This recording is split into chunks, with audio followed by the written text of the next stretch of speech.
David worked alone in the dark corridors of the giant space station called Galaxy Point. His tools made soft clicking sounds as he fixed another broken pipe. The station was huge, bigger than any city on Earth, and it floated in space like a metal mountain among the stars. Every day was the same for David. He woke up in his small room, ate breakfast alone, and went to work fixing things that broke around the station. The hardest part wasn't the work. It was dealing with the aliens who treated him like he didn't belong there. The blue-skinned creatures. Six Arms always laughed when they saw him. They moved so fast that David could barely see their hands working. When he tried to keep up, they would point at him and make clicking sounds that meant they were laughing. "Look at the slow human," they would say to each other. "He can't even change a light bulb without taking forever." The tall, crystal beings were even worse. They never spoke to David directly. Instead, they would stand near him and talk about how humans were too simple to understand real technology. Their voices sounded like wind chimes, pretty but cold. "These creatures from Earth," one would say, "they think they're smart. But they're like children playing with toys they don't understand." Even the slug-like aliens who moved slowly and left shiny trails wherever they went thought they were better than humans. They would slide past David without saying hello, acting like he was invisible. When they did notice him, they would shake their heads and make gurgling sounds of disapproval. David had been working on the station for 2 years now. He came here full of hope, thinking he could help humans earn respect in the galaxy. Earth had only recently been invited to join the Galactic Federation, and David wanted to prove that humans could be useful members of this cosmic community, but every day brought new disappointments. Last week, something went wrong with the main computer system. David had an idea about how to fix it, but when he tried to explain it to the chief engineer, the tall crystal being just walked away. Later, David watched as they tried the same solution he had suggested, and it worked perfectly. They never gave him credit for the idea. The worst day came when David was working on a delicate repair job in the engine room. He was being extra careful, following every safety rule he had learned. But one of the six-armed aliens bumped into him while rushing past, and David dropped his tool. The tool hit a control panel and caused a small spark. Nothing serious happened, but the alien supervisor blamed David for being careless. "This is why humans shouldn't work with important equipment," the supervisor said, his 6 arms waving angrily. "You're too clumsy and slow. We're moving you to waste management. Maybe you can handle throwing away garbage without causing problems." David felt his face get hot with embarrassment. Other workers had stopped to watch, and he could hear them whispering about the stupid human who couldn't do his job right. He wanted to explain what really happened, but he knew no one would believe him. He packed his tools and walked to his new workplace in the waste disposal section. His new job was simple but lonely. David had to collect garbage from all over the station and take it to the recycling center. He worked by himself, driving a small vehicle through empty corridors and loading bins full of trash. The work wasn't hard, but it felt like punishment. He had studied engineering for years on Earth, dreaming of building amazing things among the stars. Now he was just a garbage collector during lunch breaks. David would sit alone in the cafeteria while groups of aliens ate together at their own tables. He could hear them talking about their important work, their families on distant planets, and their plans for the future. Sometimes he tried to join conversations, but the aliens would stop talking and look at him like he was interrupting something private. The only human friend David had was Dr. Lisa Rodriguez, a scientist who studied alien plants in the station's research lab. She was one of the few humans who had earned some respect from the aliens because her work was so good. But even she faced challenges every day. "Don't let them get to you," Lisa told David one evening as they sat in his small room. "I know it's hard, but we're pioneers. We're the first humans to live and work out here. It's going to take time for them to accept us." David looked out his window at the stars. "Sometimes I wonder if we made a mistake coming here. Maybe humans aren't ready for this. Maybe we really are too primitive, like they say." Lisa shook her head. "That's not true, and you know it. You're one of the smartest engineers I've ever met. You've solved problems in ways that surprise me. Just because these aliens don't appreciate your talents doesn't mean you don't have them. But David wasn't so sure anymore. Every day brought new reminders that he was different, that he didn't fit in. The other species had been traveling between stars for thousands of years. They had technologies that seemed like magic to human eyes. They had formed alliances and trade agreements that spanned entire galaxies. Humans had only just learned how to travel faster than light 20 years ago. That night, David couldn't sleep. He kept thinking about his family back on Earth, about the dreams he'd had as a child of exploring space and meeting alien civilizations. He'd imagined making friends with beings from other worlds, sharing knowledge and working together to build a better future. Instead, he spent his days collecting their garbage while they laughed at his efforts. The next morning brought another routine day of waste collection. David loaded his vehicle with empty containers and began his rounds through the station. He had memorized every corridor, every storage room, every waste disposal point. The work was mindless, which gave him too much time to think about his failures. As he worked, David could hear the aliens talking about him. They didn't bother to lower their voices anymore, because they assumed he couldn't understand their languages. But David had been learning, picking up words and phrases during his 2 years on the station. He understood enough to know they were discussing how incompetent humans were and wondering why the Federation had even bothered to invite Earth to join. "The human species won't last long out here," one of the crystal beings said to another. "They're too weak, too slow, too emotional. They'll probably give up and go back to their little planet within a few years." David gripped his tool tighter but said nothing. He had learned that defending himself only made things worse. The aliens would just laugh harder if they knew their words hurt him by the end of his shift. David felt exhausted, even though the work wasn't physically demanding. The emotional weight of constant rejection and ridicule was wearing him down. He returned to his room and sat on his bed, staring at a photo of Earth that he kept on his desk. The blue and green planet looked so small and far away that night. As David prepared for another day of the same routine, he had no idea that his life was about to change forever. He had no way of knowing that tomorrow would bring a discovery that would challenge everything the aliens believed about humans and their place in the galaxy. 3 weeks had passed since David's demotion to waste management, and he had settled into a depressing routine.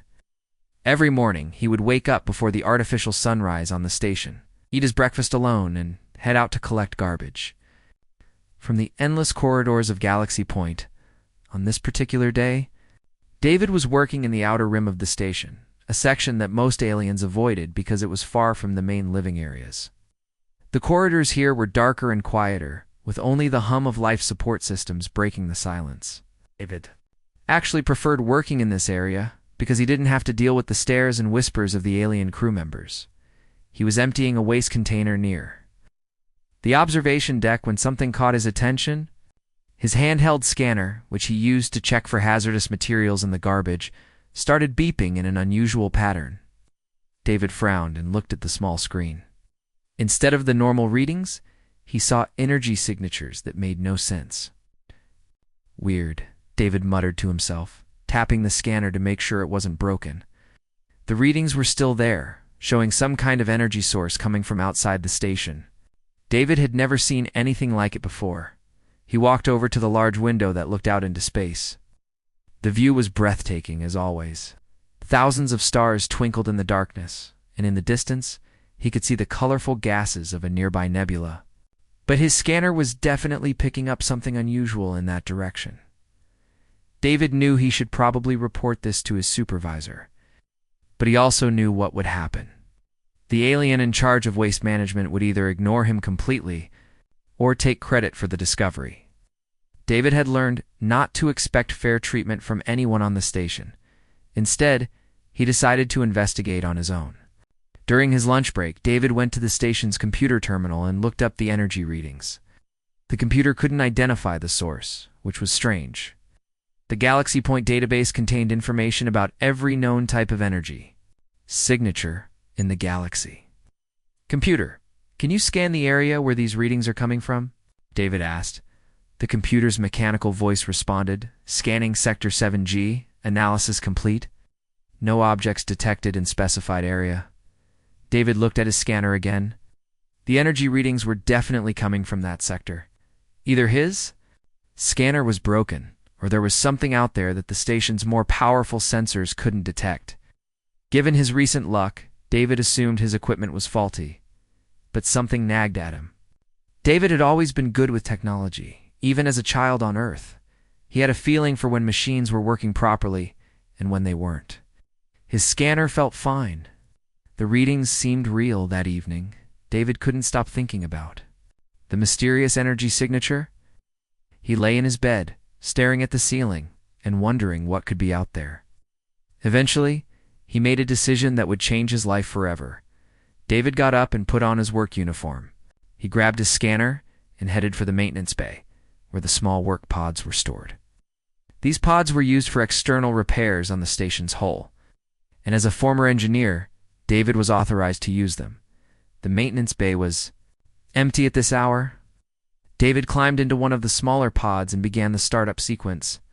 The pod was basically a tiny spacecraft with tools and equipment for fixing things outside the station. It had basic life support and could travel short distances in space. As David piloted the pod away from Galaxy Point, he felt a mixture of excitement and nervousness. He wasn't supposed to be doing this, but he couldn't shake the feeling that he was about to discover something important. The scanner in his hand continued beeping steadily, guiding him toward the source of the energy readings. After 20 minutes of flying through space, David saw something that made his heart skip. A beat hidden behind a cluster of asteroids was a massive spacecraft unlike anything he had ever seen. It was easily 10 times the size of Galaxy Point, but its design was completely different from any ship in the Federation database. The ship had smooth, curved surfaces that seemed to flow like water frozen in time. Strange symbols were carved into its hull, glowing faintly with an inner light. David had studied the writing systems of dozens of alien species, but these symbols were completely unfamiliar. "This is incredible," David whispered to himself as he maneuvered his pod closer to the mysterious ship. "How is this possible? Why isn't this ship in any of our databases?" The ship appeared to be very old, but it was in perfect condition. There were no signs of damage from meteorites or space debris. It was as if the ship had been waiting here, protected by the asteroids, for someone to find it. David circled the ship slowly, taking readings with his scanner. The energy signatures were much stronger now, and they seemed to be coming from deep inside the vessel. There was definitely something active in there, something that was still working after what must have been thousands of years. As David studied the ship's surface, he noticed what looked like a docking port. It was different from the standard designs used by Federation ships, but David thought his maintenance pod might be able to connect to it. He had to make a choice: return to the station and report his discovery, or investigate further on his own. David thought about how the aliens had treated him, how they had dismissed his ideas and relegated him to garbage collection. If he reported this discovery, they would probably push him aside and claim all the credit. They might even ban him from participating in the investigation. "No," David said firmly. "I found this ship. I'm going to be the first person to explore it." David carefully maneuvered his pod toward the docking port. To his surprise, the ancient ship seemed to respond to his approach. Lights began glowing along the hull, and the docking port opened smoothly. David's pod was drawn in by some kind of magnetic field, and he heard a gentle thump as the two vessels connected. For a moment, David sat in his pod, hardly believing what was happening. The ship's systems had recognized his pod and allowed him to dock. This suggested that whoever built this ship had technology far more advanced than anything in the current galaxy. David put on his spacesuit and grabbed a portable scanner and flashlight. He opened the pod's hatch and stepped into an airlock that was definitely not designed for humans. The ceiling was much higher than necessary, and the walls were covered with more of those strange, glowing symbols. The inner door of the airlock opened automatically, and David found himself in a corridor that took his breath away. The walls were made of some kind of crystal or metal that seemed to shine with its own light. The floor was perfectly smooth. The ceiling stretched up into darkness above him. David walked forward slowly, his footsteps echoing in the vast space. The corridor was wide enough for dozens of people to walk side by side, and it seemed to stretch on forever. As he walked, more lights began to glow, as if the ship was waking up after a long sleep. "Hello?" David called out, his voice echoing strangely in the alien architecture. "Is anyone there?"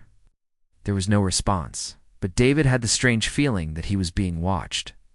The ship felt alive somehow, as if it was aware of his presence and was deciding whether to welcome him or reject him. David continued walking, taking readings with his scanner and trying to understand what he was seeing. The technology around him was beyond anything he had imagined. The walls seemed to be made of living crystal, and the lights responded to his movements like they were part of some vast, intelligent system. After what felt like hours of walking, David came to a large chamber with a high domed ceiling. In the center of the room was a pillar of light that stretched from floor to ceiling. As David approached, the pillar began to pulse with different colors. Suddenly, a voice filled the chamber. It spoke in a language David had never heard before, but somehow he understood every word. "Welcome, descendant of the Makers," the voice said. "I have been waiting for you for so very long." David stood frozen in the massive chamber, staring at the pillar of light that pulsed with colors he had never seen before.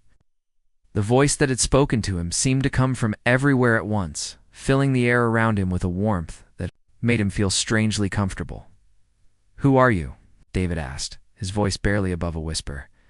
"How can you understand me?" The pillar of light grew brighter, and suddenly David could see a figure forming within it. It wasn't quite solid, more like a projection made of light and energy. The figure was tall and graceful, with features that seemed both alien and somehow familiar. "I am the guardian of memory," the figure said, its voice echoing gently in the chamber. "I have been waiting in this ship for over 10,000 years, keeping the knowledge of my people alive. And you, young one, are the first person to find me who carries the blood of the Makers." David's mind reeled. "The Makers? I don't understand.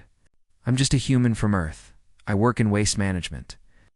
The Guardian smiled, and David felt a strange warmth in his chest. "Your people have forgotten much, but the truth remains in your very cells. The ones you call humans are the children of the Makers, the last surviving descendants of the greatest civilization this galaxy has ever known." As the Guardian spoke, images began to appear in the air around David. He saw vast cities floating.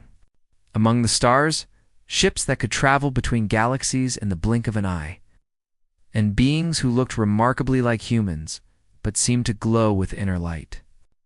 The Makers were explorers and teachers, the Guardian continued. They traveled throughout the galaxy, helping young civilizations develop and grow. They seeded life on countless worlds, including the planet you call Earth, but they were betrayed by some of the very species they had helped. David watched in amazement as the images showed a great war that raged across the galaxy. The Makers, despite their advanced technology, were outnumbered by the alliance of species they had once called friends. "The six-armed ones you know as Zephyrians were once our students," the Guardian explained. "The crystal beings called Vortics learned their technology from us. Even the slug-like Mallory were lifted from primitive swamps by Maker science. But jealousy and fear turned them against their teachers." "But why?" David asked. "Why would they turn against people who helped them?" The Guardian's expression grew. "Sad. Because power corrupts, young one. The Makers became too proud, too sure of their own superiority. They began to see themselves as gods rather than guides. Some of the younger species feared that the Makers would never allow them to grow beyond their influence, so they formed a secret alliance and struck when the Makers least expected it." The images showed the final battle, with Maker ships being destroyed by the thousands. David watched in horror as the great civilization that had once spanned the galaxy was reduced to scattered survivors. "Most of the Makers were killed," the Guardian continued, "but some escaped to distant worlds, including Earth. They lived simple lives, gradually forgetting their advanced knowledge and blending in with the primitive humans they found there. Over thousands of years, their descendants forgot who they really were." David felt dizzy as the implications hit him. "So humans are really the descendants of this ancient civilization? That's why the aliens treat us badly. They're afraid we might remember who we used to be." "Not afraid," the Guardian corrected. "They simply don't know. The truth was hidden even from them." But deep in their genetic memory, they sense something about humans that makes them uncomfortable. They mock you because they feel threatened by something they cannot understand. The Guardian gestured toward a doorway that had appeared in the wall of the chamber. Come, descendant of the Makers. It is time for you to reclaim your heritage. David followed the Guardian through corridors that seemed to shift and change as they walked. The ship was alive in ways that human technology couldn't match. The walls responded to their presence, lighting up with patterns that seemed to tell stories of the distant past. They eventually reached another chamber. This one smaller but filled with an energy that made David's skin tingle. In the center of the room stood a pedestal, and on it was the most beautiful piece of armor David had ever seen. The armor seemed to be made of liquid starlight, flowing and shifting like water, but maintaining its shape. It was clearly designed for a human form, with elegant curves and intricate details that hurt to look at directly. This is the Aegis of Eternity, the Guardian said reverently. It was worn by the greatest of the Maker warriors, those who dedicated their lives to protecting others. The armor chooses its wearer, and it has been waiting for someone worthy to claim it. David approached the pedestal slowly, hardly daring to breathe. How do you know I'm worthy? I'm just a garbage collector. Couldn't even keep my engineering job. The worthiness is not measured by the opinions of others, the Guardian replied. It is measured by the strength of your heart and your willingness to protect those who cannot protect themselves. The armor sees into your soul, young one. It knows what you truly are. As David reached out to touch the armor, it began to glow brighter. The moment his fingers made contact, he felt a surge of energy unlike anything he had ever experienced. The armor flowed over his hand like warm water, then began to spread up his arm. David gasped as the armor covered his entire body. He could feel it connecting to his nervous system, becoming part of him in ways that seemed impossible. Knowledge flooded his mind. Thousands of years of maker science and technology downloaded directly into his brain. But it wasn't just knowledge.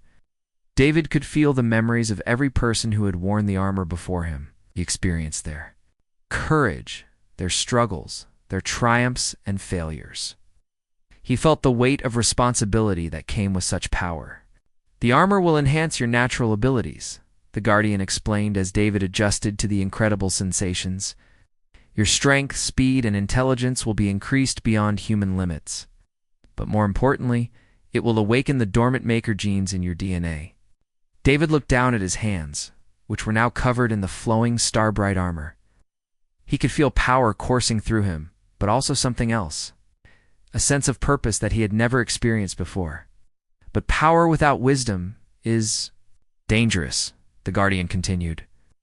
The armor will test you, as it has tested all who came before. You must prove that you can use this gift responsibly, that you will not make the same mistakes that led to the downfall of the Makers. As if responding to the Guardian's words, the chamber around them began to change. The walls shifted and rearranged themselves, creating new passages and rooms. David realized that the ship was preparing to test him, to see if he was truly worthy of the power he now carried. What kind of tests? David asked, though part of him already knew the answer. Tests of courage, wisdom, and compassion, the Guardian replied. You will face challenges that will push you to your limits. You will have to make difficult choices, sacrifice your own comfort for the good of others. The armor will show you visions of possible futures, and you must choose which path to follow. David took a deep breath, feeling the armor respond to his emotions. He thought about his life on Galaxy Point, about the way the aliens had treated him, about all the times he had felt powerless and alone. Now he had the chance to change everything, not just for himself, but for all of humanity. I'm ready, David said, and he meant it. Whatever these tests are, I'll face them. The Guardian smiled one last time before beginning to fade. Remember, young maker, true strength comes not from the power to destroy, but from the wisdom to protect. Your people are counting on you, even if they don't know it yet. As the Guardian disappeared, David felt the ship around him come fully to life. The tests were about to begin, and with them, his transformation from a rejected maintenance worker into something far greater than he had ever imagined possible. David had been gone from Galaxy Point for 3 days, and people were starting to notice. The ancient ship had put him through test after test, each one more challenging than the last. He had faced simulations of burning buildings where he had to choose who to save first. He had been shown possible futures where he could rule the galaxy or live peacefully, and he had chosen peace every time. The armor had tested not just his courage, but his heart. Now, as David piloted his maintenance pod back toward the station, he felt like a completely different person. The armor had become part of him, invisible when he didn't need it, but ready to appear at a moment's notice. His mind was filled with knowledge that would take lifetimes to fully understand, and his body hummed with energy that made him feel like he could move mountains. But David also felt the weight of responsibility. He wasn't just David the garbage collector anymore. He was the inheritor of a legacy that stretched back 10,000 years, and somehow he had to figure out what to do with that knowledge as he docked his pod in the maintenance bay. David tried to act normal. He walked through the corridors of Galaxy Point, just like he had every day for 2 years, but everything looked different now. He could see the flaws in the station's design, the inefficiencies in its systems. With his new knowledge, he could probably rebuild the entire station in a matter of weeks. "David, where have you been?" Dr. Lisa Rodriguez appeared around a corner, looking worried. "I've been looking for you everywhere. Commander Vexfer has been asking questions about your whereabouts." David's heart sank. Commander Vexfer was the 6-armed Zephyrian who ran the station's security. He was one of the aliens who had always treated David with particular contempt. If he was asking questions, it meant David was in serious trouble. "I'd just been doing my job," David said, carefully, collecting waste from the outer sections. Lisa studied his face. "You look different. Are you okay? You seem, more confident somehow?" David realized he would have to be more careful about hiding the changes in himself. "I'm fine, just tired." But before he could say more, the station's communication system crackled. "To life, David Chen, report to Security Office Alpha immediately. This is not a request." David's blood ran cold. Commander Thesfair's voice was even more hostile than usual. Lisa grabbed his arm. "What's going on? What did you do?" "I don't know," David lied. "I guess I'm about to find out." The walk to the security office felt like the longest journey of David's life. Other crew members stared at him as he passed, and he could hear them whispering. Word had clearly spread that the human was in trouble again. When David entered the security office, he found Commander Thexfer waiting for him, along with Chief Engineer Coulter, the tall, crystal being who had always dismissed David's ideas. Both aliens looked angry and suspicious. "Sit down, Commander," Dexvert commanded, his 6 arms moving in agitated patterns. "We have some questions for you." David sat in the chair across from them, trying to stay calm. He could feel the armor's presence just beneath his skin, ready to protect him if necessary, but he hoped it wouldn't come to that. "You've been absent from your assigned duties for the past 3 days, Coulter said, his crystal voice ringing with accusation. "The waste collection schedule shows significant gaps." "Where were you?" "I was working in the outer sections," David repeated. "Sometimes it takes longer when the containers are full," begged. "Don't lie to us, Commander," Lexver snapped.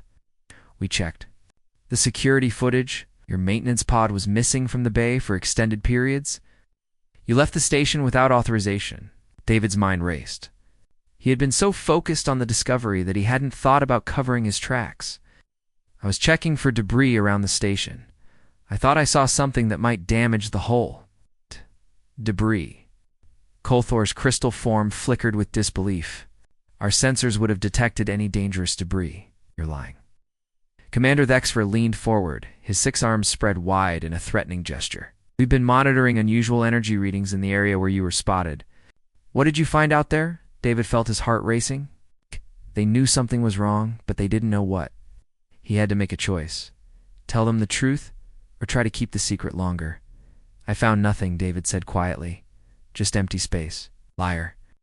Commander Thesfer slammed one of his fists on the desk. "Humans cannot be trusted with important information. You're hiding something, and we're going to find out what it is." At that moment, the station's alarm system began blaring. Red lights. flashed throughout the security office, and the computer's voice announced, "Unknown energy surge detected. All personnel to emergency stations." David felt a chill run down his spine. The ancient ship. Something was happening to it. Commander Thisver and Coulter exchanged glances. "This is connected to you, isn't it?" the commander accused. "What have you done?" Through the office window, David could see the other crew members running through. The corridors, the station systems were going crazy, with lights flickering and computers displaying error messages. The ancient ship's presence was affecting Galaxy Point's technology in ways David hadn't anticipated. "I need to go," David said, standing up. "If there's really a problem, I should help." "You're not going anywhere," Commander Thexfer growled. "Security teams are already investigating the energy source. You know it's coming from the same area where you were spotted." David realized his secret was about to be exposed whether he wanted it to be or not. The alien security teams would find the ancient ship, and once they did, everything would change. "You don't understand," David said desperately. "That ship is dangerous. Your people shouldn't go near it." "So there is a ship?" Coulter's crystal form pulsed with triumph. "I knew you were hiding something. What kind of ship? Who does it belong to?" David looked at the two aliens who had spent years treating him like he was worthless. They had no idea that they were about to discover something that would turn their entire understanding of the galaxy upside down. "It belongs to the Makers," David said quietly. The room fell silent. "Commander, the Seaver-S?" Six Arms stopped moving, and Coulter's crystal form went completely still. The name Makers was known throughout the galaxy, but only as a legend, a myth about an ancient civilization that most people didn't believe had ever existed. "That's impossible," Coulter whispered. "The Makers are just stories." "No, David," said, feeling the armor beginning to stir beneath his skin. "They're real, and they're my ancestors." Before either alien could respond, the communication system crackled again. This time it was a panicked voice from one of the security teams. "Commander, we found something. It's massive. It's like nothing we've ever seen before. And sir, there's something else. The ship is powering up. It's coming toward the station." David closed his eyes. The ancient ship was responding to the threat against him. It was trying to protect him, just as it had been programmed to do 10,000 years ago. "What have you done?" Commander Thexfer demanded, his voice filled with fear. David opened his eyes and felt the armor beginning to materialize around him. The time for hiding was over. The truth was about to come out, and with it, everything would change. "I've remembered who I really am," David said as the star-bright armor covered his body. "And it's time you remembered too." The two aliens stared in shock as David stood before them, transformed from a lowly garbage collector into something that looked like a warrior from their oldest nightmares. The armor pulsed with power that made the air itself vibrate. David said, his voice carrying an authority he had never possessed before, "We need to talk." The security office fell completely silent as Commander Thexfer and Chief Engineer Coulter stared at David in his glowing armor. The transformation was so complete that they almost couldn't believe this was the same human who had been collecting their garbage. Just days before, "This is impossible," Coulter whispered, his crystal form flickering with confusion. "Humans are primitive. You can't have technology like this." David felt the armor's power flowing through him, but more importantly, he felt its wisdom. Ancient knowledge told him that this moment would determine the future of not just humanity, but the entire galaxy. He had to choose his words carefully. "The technology isn't mine," David said calmly. "It belongs to my ancestors. It's the ones your people helped to destroy 10,000 years ago." Commander Six Arms trembled. "You're talking about the, Makers. But that's just a legend. Ancient stories that parents tell their children." "Not stories," David replied. "History. The Makers were real, and they were human. They helped your species develop faster than light travel, taught the Vortex how to work with crystal technology. They lifted the Mallory out of their swamps and showed them the stars." As David spoke, the station's systems continued to malfunction around them. The ancient ship was getting closer, and its presence was affecting every piece of technology on Galaxy Point. Through the office window, David could see crew members running in panic as their computers failed and lights flickered. "Even if what you're saying is true," Coulter said desperately, "it doesn't change anything. The makers are gone, dead. You're just one human with some old technology." David shook his head. "I'm not just one human. I'm the beginning of something bigger. Humanity is starting to remember what it once was, and that scares you." The communication system crackled again. This time it was a different voice, filled with terror. "All ships, this is Scout Team Alpha. The unknown vessel has opened. Some kind of portal. We can see inside, and there are structures that stretch for kilometers. This thing is bigger than our entire station." Commander Thexfer stood up, his 6 arms waving frantically. "Whatever that ship is, it's too dangerous to have near the station." "No," David said firmly. "Running away won't solve anything. The ship isn't here to hurt anyone. It's here to protect me, because that's what it was programmed to do." David closed his eyes and reached out with his mind, feeling the connection. Between himself and the ancient vessel, the armor allowed him to communicate with the ship's systems in ways that would have been impossible before. He could feel its artificial intelligence, ancient and patient, waiting for his commands. "Stand down," David whispered, and across the void of space, the massive ship began to slow its approach. The energy surges that had been affecting the station's systems gradually died away. When David opened his eyes, he found both aliens staring at him with expressions of shock and fear. "You controlled that ship," Commander Thexfer said in disbelief. "A vessel that size, with technology we can't even understand, and you made it stop with a thought." "That's what the armor allows me to do," David explained. "It connects me to the Maker Network, to all the technology they left behind. But more importantly, it connects me to their wisdom." Over the next few hours, word of David's transformation spread throughout Galaxy Point. Crew members gathered in the common areas, whispering about the human who had somehow gained impossible power. Some were frightened, others were curious. But all of them were forced to reconsider everything they thought they knew about humanity. Dr. Lisa Rodriguez was the first to visit David in his quarters. She found him sitting by the window, looking out at the ancient ship that now floated peacefully beside the station.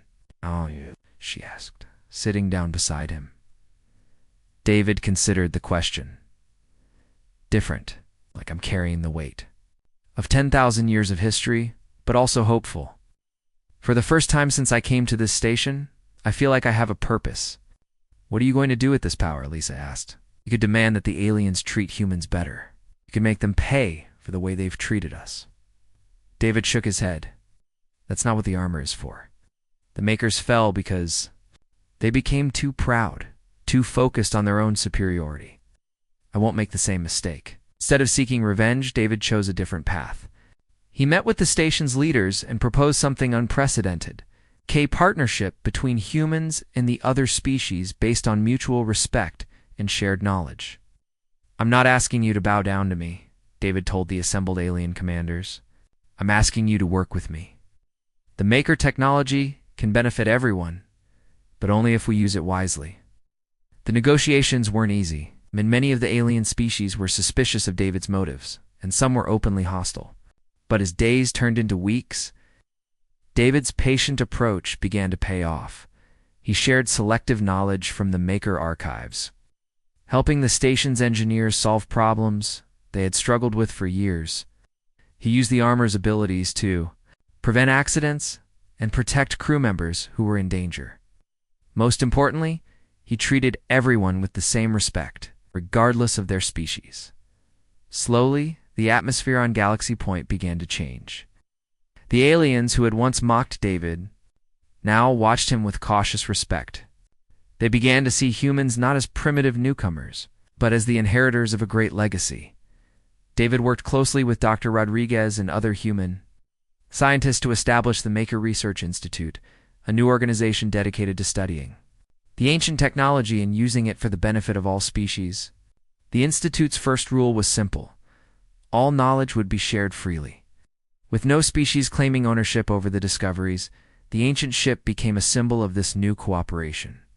David opened its libraries to researchers from all species, allowing them to study maker science and history. The ship's AI, which David had learned to call the Guardian, became a teacher once again, sharing its vast knowledge with anyone who approached it with respect and genuine curiosity. Perhaps the most important change was in David himself. The power of the armor had transformed him from a lonely outcast into a leader, but it had also taught him humility. He remembered what it felt like to be dismissed and mocked, and he used that memory to guide his decisions. One evening, as David stood in the observation deck looking out at the stars, Commander Thexfer approached him. The Zephyrian's 6 arms moved in a pattern that David now recognized as a gesture of respect. "I owe you an apology," the commander said quietly. "I treated you badly because I was afraid that humans would prove to be stronger than us, smarter than us.